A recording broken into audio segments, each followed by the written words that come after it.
All right, what's up, everybody? I'm Dave Gates. This is the Solo Musician Podcast, and this is episode number 6.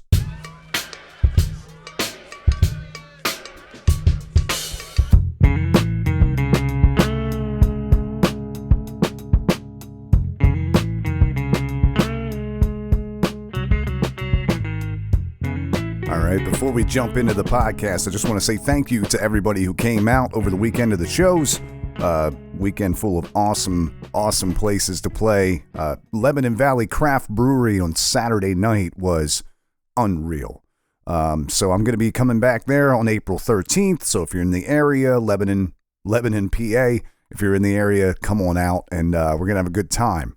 So, all right. Well, welcome to episode number 6. How crazy is that? We're already 6 episodes. Well, I think 8 episodes if you include all the Thursday thoughts. So thank you for coming back every week. Thank you to everybody who sent in a topic for this episode. This was the People's Choice episode. I wanted to do something where I just talked about what you wanted to hear about. It's like almost like taking requests for a podcast. So I asked for some suggestions from Facebook on some topics, and you guys came through with some really awesome stuff to talk about. I continue to be blown away every single week when I see the amount of people that are listening to the podcast or reading the blog. So I can't tell you how grateful I am that you're here.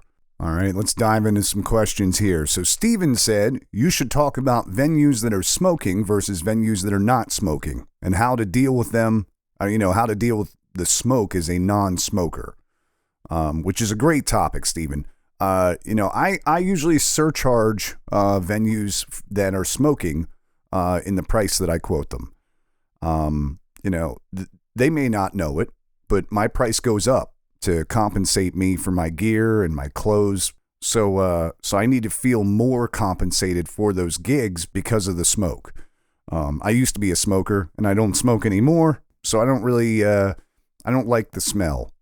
I don't know anybody who doesn't smoke that's like, I love the smell of cigarettes. So if they're not willing to pay the higher price, I just move on. Exposing myself to secondhand smoke for 4 hours can't be the same price as like a Saturday afternoon winery gig. Not in my mind, at least. As far as dealing with it as a non-smoker, I've actually discussed this at length with Derek Henry. He's from the local band Observe the 93rd. We're both kind of baffled and even like slightly impressed by musicians that can smoke cigarettes or shoot whiskey and perform. We're both kind of divas in that aspect. I think he and I both have a hard time being around secondhand smoke or drinking anything other than beer really during our sets. For me personally, my throat dries up whenever I perform in a smoky venue. And I find that it doesn't have the same flexibility or range when I'm exposed to smoke. It's like I literally can't drink enough water or like my nose will run, which is ridiculous. So that makes it miserable to perform. So I'm very selective with the smoking venues that I play. I look for ones that have smoke eaters or higher ceilings, or they have me further away from the bar, because normally if you're sitting at the bar and you're drinking and it's a smoking place, you're smoking. So they, if I can be further away from the bar, that helps sometimes too. Also, when a venue reaches out and they want to book a show, and if they say they're a smoking venue, I'll only book one show at that place at the time whenever I book with them. A lot of times whenever I book with other venues, I'll hey, how many dates do you want? I could clear out my calendar and give you a bunch. So normally whenever it's a smoking venue, I'll just do one show at a time. That way there, if it's really, really bad, I just don't go back. I did that 4 times, I think, last year, where I played a venue that was smoking and I just didn't go back. And it's nothing to be angry about. There's a million venues out there to play. So smoking is just one of those things where, if you have a certain expectation whenever you book a smoking venue, I think that it goes a long way. So try to get further away from the smoke or higher ceilings if you're a non-smoker, and you'll be in a better spot. The best things I also found as far as being able to deal with the smoke a little bit better at shows, I've found that, to get through the gigs, if I drink a ton of water and take like a 10-minute break or so every hour, that seems to really help. Otherwise, I'm kind of running on empty by the end of the gig. So I hope that helps. And thanks again for the topic suggestion on smoking bars. I would love to hear everybody's feedback on your take on smoking establishments as a non-smoker or as a smoker. There's a couple spots in our area. I think the Westgate Lounge in York, I played there last year. That was really smoky. And I didn't end up going back there. It just bothered me.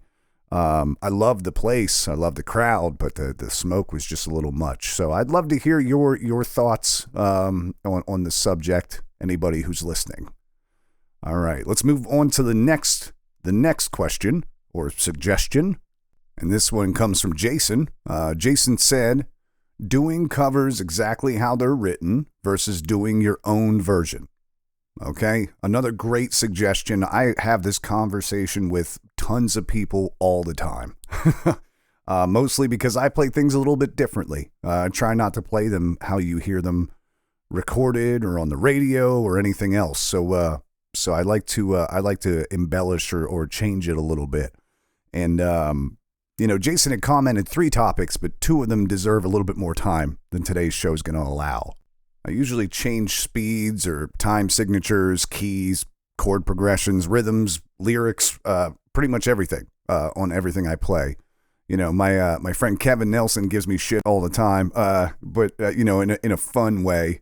He has a lot of formal music education, and he takes pride in playing everything kind of exactly how it was written or performed, essentially mirroring the original artist. And I completely understand why he does what he does, or because other musicians like him do what they do. It's because they have a ton of time invested and energy invested into being precisely able to learn and recreate exact notes and structures. They should feel some kind of way when someone just half-asses their way through, I don't know, Black Hole Sun or Wicked Game, right? That makes perfect sense. I, on the other hand, I do not have the same amount of time invested or formal training that they have. I just simply play things the way I feel them, not really the way they're written, because I can't read music. I don't feel like my interpretation of their songs would be offensive to the original artist at all. There's a lot of songs that I currently play that I've only ever heard like once or twice. Sometimes I'll be playing a song for a year, and then I'll hear it on the radio and be like, what is this song? I don't like this at all. And then I'll be like, oh, I play that song, and I don't play it anything like that. And, I get a lot of people that come up to me after these shows, and they say, hey, I love your version more than the original. And I hear that more often than not. So it makes me feel okay in being a little bit more expressive on how I play songs. And don't take that as me being conceited. I've openly admitted that I feel like an imposter most of the time. This is just what people tell me.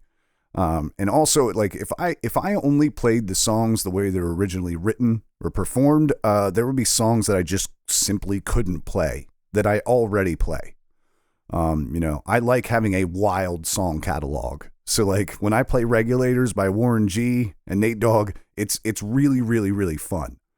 I simplify that song down to what feels right, which is 4 chords and some palm slaps. So, it gets the crowd singing along every time. They have a great time, and no one says, like, hey, that's not an acoustic song. Like, what are you doing?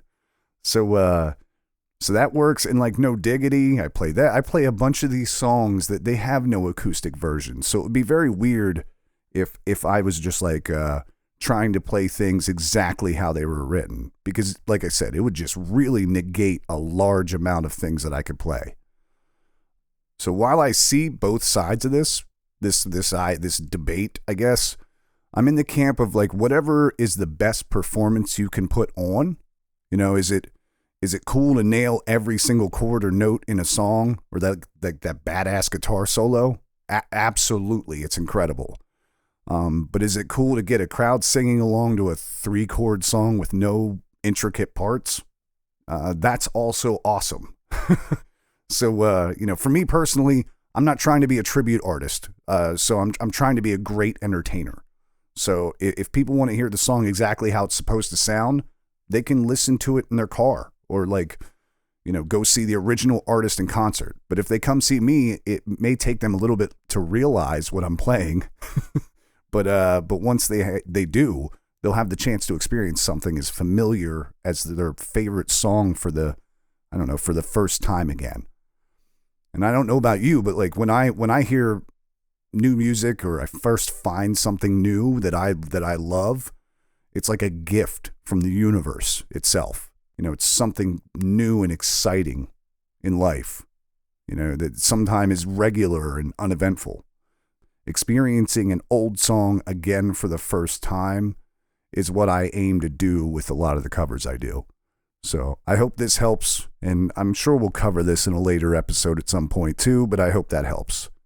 All right, the next topic suggestion came from Cynthia, and she said, talk about finding a work-life balance as a solo musician. So thank you for the suggestion. First of all, there's a lot of different factors that come into play when I think about this topic itself. Are you just starting out? Are you a seasoned performer already? What's your goal with performing? Are you looking to quit your day job? Or are you just doing it primarily for fun? All of those scenarios have a different definition of work-life balance. So I'm just going to speak to my journey as a musician, and I hope that kind of covers my thoughts on this topic a little bit better. I started performing music with the goal of gigging as much as I could. It was an escape for me from a not awesome home life and work life. And it was sometimes just an excuse to be out of the house. So I would take everything. At the time, I wasn't worried about work-life balance at all. I just wanted to do more work. And I knew that on top of all of that, the more people I got in front of, the more potential supporters and social followers I could get. And having an active social following will get you a lot of gigs. Regardless of how people view it, they're like, oh, the more it doesn't define talent or whatever, which they're right. But, if you have a large social following, you'll get more gigs than a guy that doesn't. And that's just the business of it, because you can bring more people in. It doesn't mean that you're better, but you can bring more people into the bar. You have a larger audience to draw from. So when I started performing, I would play any shows I could get, and I just rarely turned down anything that was offered to me. By about 6 months in, I would work my day job kind of Monday through Friday and then play Thursday through Saturday. I spent over a year getting home and going to bed at midnight on Friday and then getting back up for work at 6 a.m. and then playing another gig after work that night. This can and did put a real strain on all my friendships and relationships. The flimsy ones broke and the strong ones kind of just cracked. But I went from, 50 to 1,500 music followers in a year, and I was able to quit my job in a year and a half. So I kind of fast-tracked my progression by diving in head first and learning from whatever happened. If we fast forward to now, I have a much, much better work-life balance, in my opinion. But I actually work more than I ever have. I'm gigging 3 to 4 nights a week. I'm podcasting and blogging twice a week. I'm answering steady influx of messages and comments from the music and podcast pages. I'm practicing guitar every other day. Doing all the music admin stuffs graphics and booking. I also started a landscaping business last year, where I will do your landscaping while singing to you for a fee. No, I'm just kidding. But I did start it. I did actually start a landscaping company, but I haven't had anybody hire me yet to sing and landscape, which is okay. If you add up all the time that I spend doing all the things I do right now, it's pretty much like a 40-hour work week, just kind of spread out a little bit differently. So my job's not really that much different from anybody else's that has an actual day job. I realized a couple of years ago that most people in the workforce have jobs only for the money with absolutely no fulfillment. But I've been lucky enough that my job fulfills me and it feeds me at my very essence as a being. And it pays my bills. So my work and life are almost completely in unity now, not really in any kind of balancing act. So my family seems to really support me, and I thoroughly enjoy spending any free time that I can muster with my friends.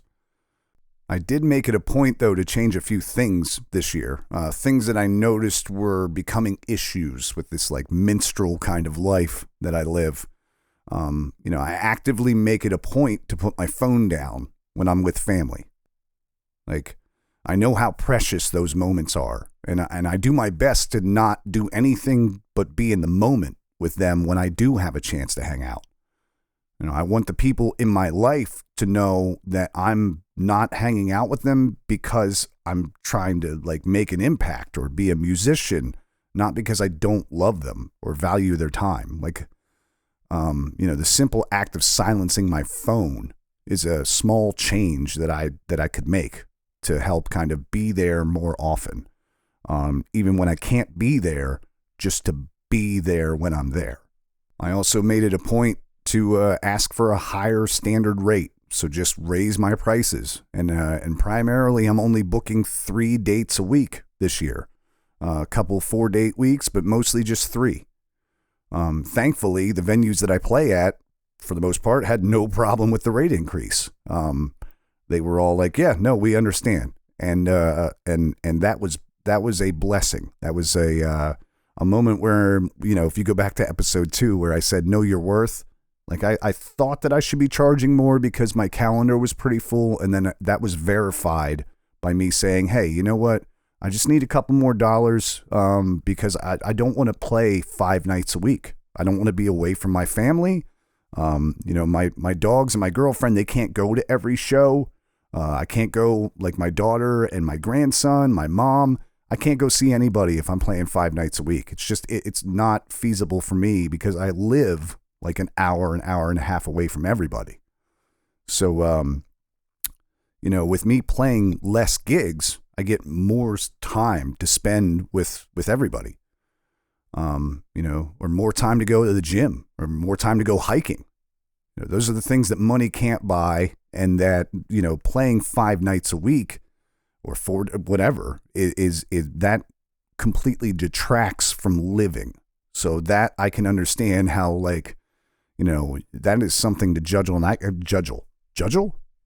And I couldn't imagine like doing 5 nights a week now with having any kind of family at home. That would make no sense. There's reasons why it didn't work before, and I think that finding that balance is key. So, in closing, I would say, Cynthia, like, my goal of a work-life balance as a solo musician is probably finding a purpose in what I'm doing, and then being present as much as I can with family and friends, and then making sure to spend time doing the things I love to do outside of music. But I would really say that kind of translates well to any job, not just music. So I think that should be the goal for anything you do, is to find meaning in it, to find time to spend with family and friends, and make sure that you're doing things that you like outside of your job. So I hope that helps as well. All right, we're going to move on. Next one I had come in was from Ed. Ed said, music versus entertainment and how much to put into each. And I think I know what Ed's talking about here. So I'm going to say, it's like the old musicianship versus performer toss-up. Are you a show monkey or are you a professional musician? Thanks for the topic. I find there are people who are embraced by live music fans that never even glance at the crowd once.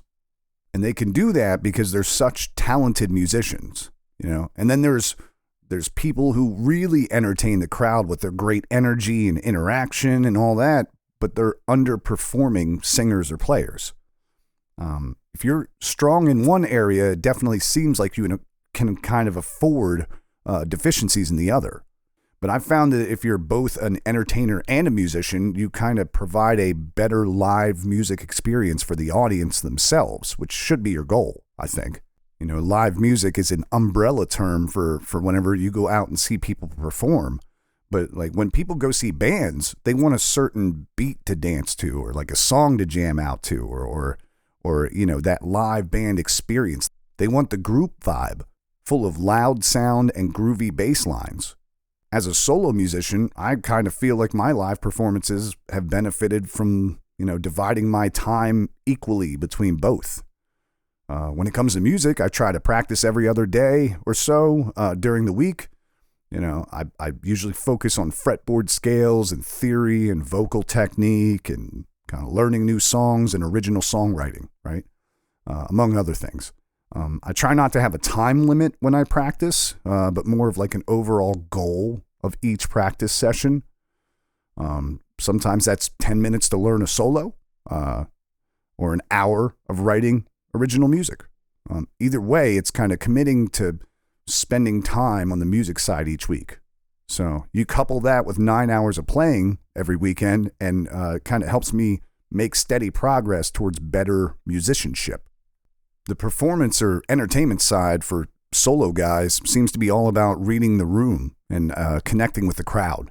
So like talking to the audience, interacting with jokes, playing some sing-alongs every once in a while. That all goes a long way towards entertaining the crowd versus just playing music.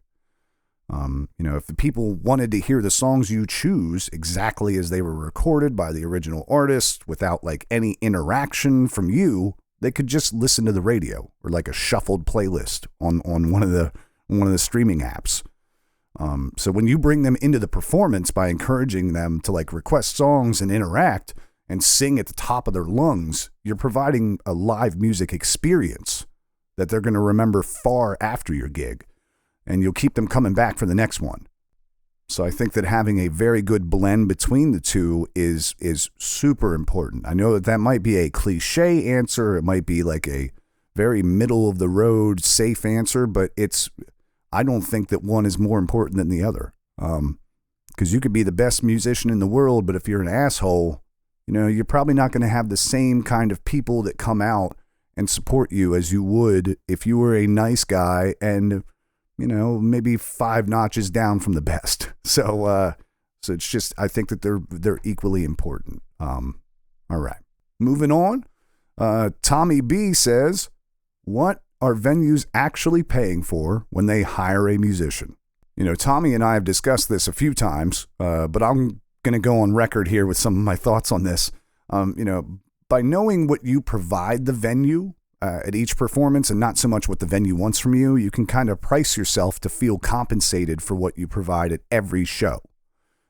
So when venues reach out to me to book a gig or vice versa, I consider the following 5 things in my pricing for them. Okay. Number 1 is musicianship. A baseline of adequate guitar playing and vocals to entertain people and not drive out whoever shows up. So don't drive out the venue's kind of built-in audience that they have there. So they're paying for my musicianship, number 1. You know, number 2, they're paying for my promotion. And this might be a contested problem with some of the people that listen to this podcast because, you know, some guys are like, I shouldn't have to advertise anything. I shouldn't have to put anything on Facebook. I shouldn't have to have a social account and advertise my shows. I shouldn't have to do any of that. It should be on the bar. A lot of the bigger guys out there do their own promotions, okay? Or they have a company that they hire that does their promotions because then they can demand a higher dollar amount. But let me define what promotion means to me. Because promotion doesn't mean, to me, it doesn't mean like hanging flyers and all these awesome graphics. It doesn't mean that. Promotion to me means like an immediate add to my calendar. So on my online and on Bands in Town and all that, it goes on my website. So that as soon as I book that gig, it will notify all of my followers of a new date. Okay. So it'll show the location that it's going to be at, the times, all the important things. And that'll be there for people to read up until the day of the venue. I also include a social media post on the week of the show. The beginning of the week of the show is usually when I post that, informing all of my followers of the date. Again, something eye-catching, but just something to say, this is where I'm at this week. This is all my shows for the weekend. I put that on Facebook. That gets shared to Instagram, I think, and it's always on my website. I'm always pumping the website. And then the day of the gig, something else that's eye-catching. So like a witty post or a picture or something to drive in those last-minute attendees. So like anybody who's on the fence, they're like, I don't know, do I want to go out tonight or do I want to stay in and not deal with any of that craziness? I try to, hey, I'm going to be in your area. Just come out and hang out for a little bit. Come out, request a song, throw something. I don't really care. Just I would like to see you there, right? I used to do like elaborate graphics and Facebook events kind of all the time. But I personally did not notice any kind of increase in attendance that was equal to the time I invested in doing those. I also never noticed a decrease in attendance by not doing them. So I didn't, whenever I put that through the sniff test, it passed. It's not like people stopped coming to my shows because I stopped putting Facebook events up. Yeah, there we go. I just try to keep it simple. So I that's what I would recommend, but that is something that I include whenever I tell them a price, is I kind of know, hey, I'm going to promote it. I'll add it to my calendar. This is what I'm going to do. Okay. So I think that they're paying for that level of promotion. So just base level, you're letting your followers know you're going to be there. That's it. Number 3, professional sound. Okay. We covered this in episode 3 of this podcast, The Foundations to Succeed, but I bring professional sound. Now that does not mean expensive equipment. It just simply means that I make a point to try to sound as good as I can at every single gig. So that means I adjust my levels kind of based on the stage or room design, audience size, or gig type. Okay. I also carry 2 different sound systems to each gig, just in case I need to set up like an auxiliary speaker in another area for volume control. It makes a lot of sense sometimes to be at the front of the room with your main speaker and then have an auxiliary speaker halfway back through the room. I know Matt Jameson does that. He has a wireless audio sender, so he sends his signal from his main speaker to the auxiliary one, and he could put that anywhere because it's wireless and battery operated. So different applications for each place, but it's knowing that. And that's one of the things that I think that the venue's paying for, is you to know what you're doing with your sound equipment. So, all right.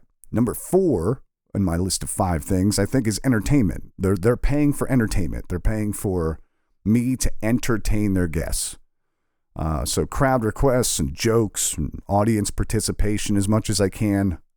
If there's one thing that's going to get you booked at more gigs and give you a higher income, it's being an entertainer. So if you have fun, the audience will have fun too. And then the venue's going to be like, oh, it was great having you here because you kept the audience around. Because if the audience isn't having fun, why are they there? They should, like, if they're just listening to you play music, they can listen to music at home if they wanted to. If you're not interacting or entertaining them, so they're paying for entertainment. I think the venue is. And the 5th thing that I think the venues are paying for is a professional demeanor. So, I show up early and I'm set up at least like 30 minutes before I start. I plug my future shows at their venue, not all my other ones. Not, hey, you guys can see me tomorrow night at blank, or next week I'm going to be blank. Like, none of that. They don't need to know where I'm going to be, so the venue is paying for me to be professional at their venue. So, I try to talk about my favorite beer there. I'm courteous to the staff and all the patrons. I dress appropriately for the venue. So if it's a bar and it's a smoky place in the middle of West Virginia or whatever, I'm wearing jeans and a t-shirt. Or that's normally my go-to anyway for pretty much everywhere. But if I'm playing like a golf resort, or I'm playing a wedding or a funeral or a whatever, I have, suits or dress attire that's appropriate for those venues. When I'm playing at the golf course over the summer, I wear, khaki shorts and a golfing polo. It's comfortable for me. I blend in. I don't want to stand out as much as I am a performer. I'm not there to be like, look at me, gaze upon me, So I dress appropriately for the venue. And then I also hold myself accountable with providing a good evening for everybody that comes out. So that's part of being a professional. Like they're trusting you to entertain their patrons. So I think that they're paying for your professional appearance. All right. So these things that I listed, all the 5 of those, are the things that I think are perfectly normal for a booker to expect when they hire you to provide entertainment at their venue as a solo musician. I think that those are completely reasonable, regardless of whether they ask for it or not. I'm not like, all right, well, you know what? Are you doing the Facebook events, or am I doing? I don't ask anything. I'm like, this is my price. And if they ask what I provide, that's what I send them, basically, is, I have good sound, I have a good following, blah, blah, blah, blah, blah. Okay, so great question, Tommy. I hope that helps sum up my views a little bit for this. I would say that, the venue is paying you to be an entertainer and a musician. So I think that that's your 2 main goals at first. And, if you're being a good entertainer and musician, you're probably already doing all 5 of those things. So that's what they're paying for. The last listener question I'm going to cover today, because I figured we got 6, it's episode 6, we're going to do 6 topics. So the 6th topic came from Kevin, and this is gear talk. All right. So he said expensive versus cheap gear and what my current setup is that I use. So first of all, thanks for the suggestion, Kevin. KJ Nelson. Well, I've found that the price of music gear really only has like a marginal effect on its quality. It's really how well you know how to use that piece of equipment that dictates how good that equipment is. In most cases, that is not always the case, but in a large majority, that's the case. My expensive guitars may have a slightly better sound than my cheap ones, but I'm really the only one who hears or notices it. All of my guitars have needed fretted or refretted or whatever, or they've needed maintenance done on them at the same rate, kind of regardless of whether they are expensive or cheap. In fact, some of the cheaper ones have not needed as much work as the more expensive ones. More expensive doesn't always mean better. For example, like the only guitar that random people will constantly come up after shows and be like, that guitar sounds incredible. The only guitar that happens with is my $350 Breedlove. It's laminate. It's cheap. I've had it refretted twice. But the sound is booming. So I've played, $3,000 or $4,000 guitars at gigs for months at a time before without hearing once how great they sound. With the Breedlove, I can't usually go more than like a show or two without somebody coming up and saying something. I know that Kevin plays a $140 Harley Benton at his shows, but he owns an incredible assortment of like fine guitars that stay at home. So I don't think that it has anything to do with the price. I found that you usually don't want the cheapest option, but the most expensive one is just as ludicrous as the cheapest. Cheaper speakers can sound just as good as the expensive ones. I've heard Behringers sound just as good as EVs and QSCs at like a fraction of the price. But there's also cheaper alternatives than even Behringer, like Altos or Piles or Samson speakers that can sound like absolute ass no matter what you put through them. So, when it comes to building your ideal equipment setup, I think it's all about knowing what to look for. So like build quality, specs, reviews, to get something that sounds and performs the way you want it to. So here's my current equipment lineup. For cables, I run Pig Hog cables, mostly because I can buy them locally and they have a great build quality for the price. I use them for my microphone cables, for my instrument cables, for for any cable needs that I have. They're pretty much all pig hog cables. So my current guitar lineup for all of my shows is a 2021 PRS Angelus A60E, a 1978 Takamine EF360S, and a Godin or Gaudin or Gaudin A6 Ultra Extreme Koa is my third guitar. The Godin is more of like an electric guitar that has an acoustic sound to it. And you might be thinking, Dave, you're a solo guy. Why do you bring 3 guitars to every single show? It makes no sense.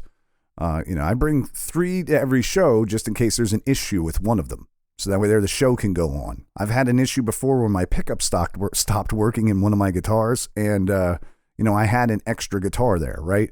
So I was able to just pick up that guitar and use that for the show until it broke the B string, and I realized that the only string that I didn't have in my kit of replacement strings was a B string.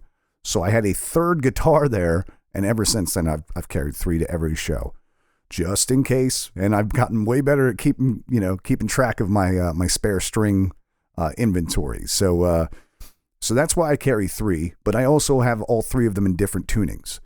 So the Angelus is in half step, the Takamine is in whole step, and the Godin is in standard.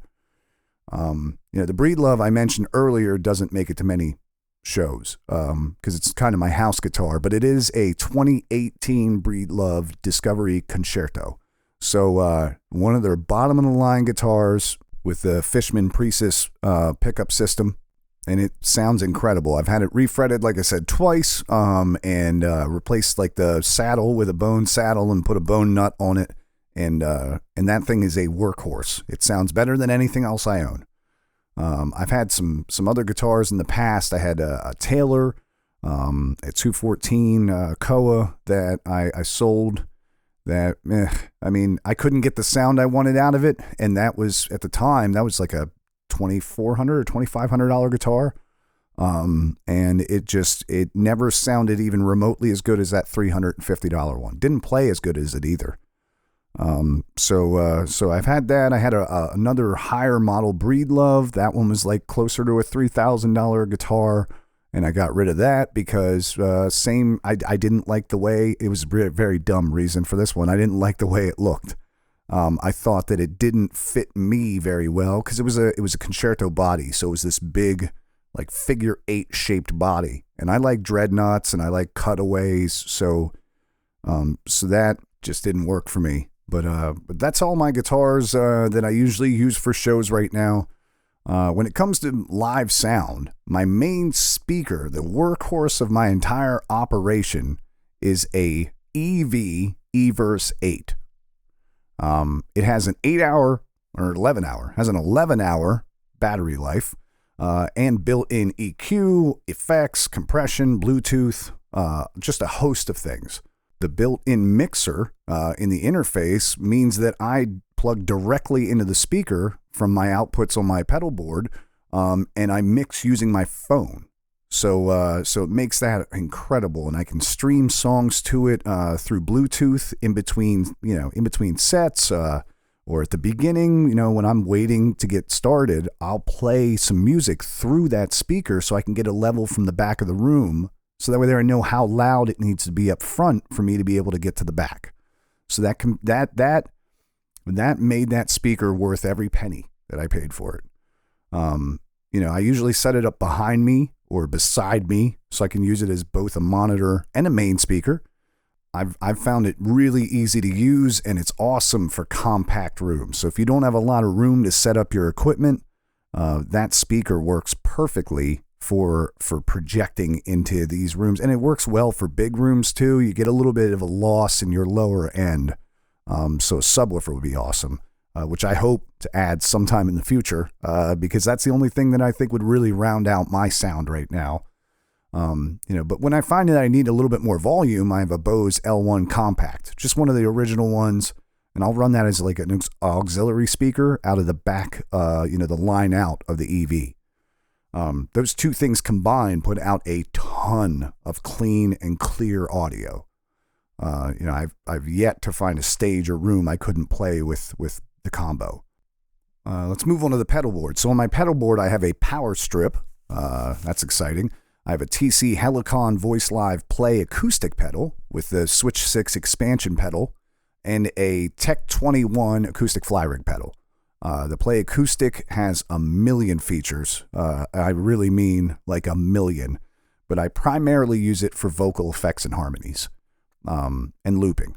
The Switch 6 expansion pedal for that Play acoustic gives me further control of the looping section of the Play acoustic pedal by providing a dedicated undo button to delete any like terrible loops that I record, so I don't have to start over every single time if I miss something. The Tech 21 acoustic fly rig pedal is a workhorse. I pretty much just use that one though for a tuner and for equalizing my guitar, as well as a boost function for soloing or fingerpicking. It has compression, reverb, and delay built in for whenever I need those on the fly as well. They're kind of on-demand effects. They're a little canned. They don't sound awesome. Especially the reverb is a little rough.